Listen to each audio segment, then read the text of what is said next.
EAW, you're starting from, it's a great brand, but you're starting from scratch. I mean, where do you go? EAW and Canton Forsyth, that you know, they made a new way of doing the PA, of doing the sonorization, of doing installations.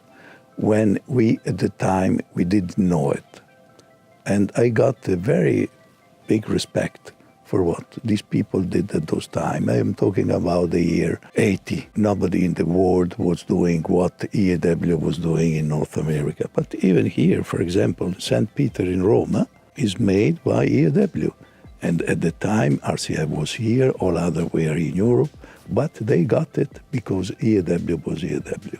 Now they got a lot of troubles during the years, but still EAW is a very important brand. I know from what you've been saying that the companies are going to be driving separate courses, separate markets, the same distribution channels that they've always had before. The strategy we always got in mind is to keep the company totally different and independent one each other, because in this way you leave everybody of the company to really express what they have inside. If you would put them together, for example, the first two companies have been RCF and AAB, and they tell you, everybody said, oh, it's crazy to keep the two companies separate.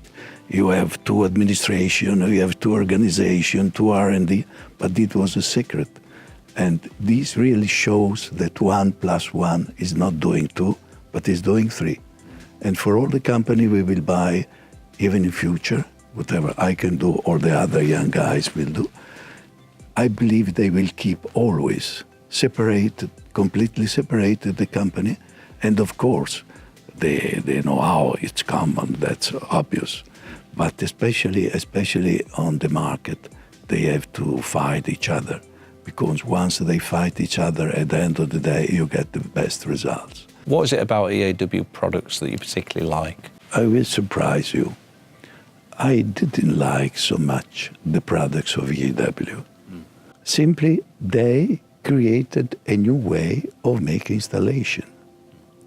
So I cannot tell you which products I liked most or not, but simply the way Canton Forsyth did the sound of this enclosure, all very similar.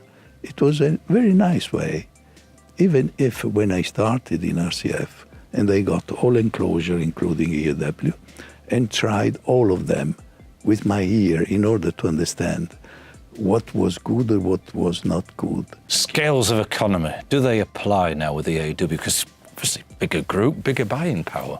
You should consider that in 2007, pushed by the ambition, we wanted to get public. Oh, it was a disaster. It was a disaster because we didn't know and we didn't understand that we were too small for being public.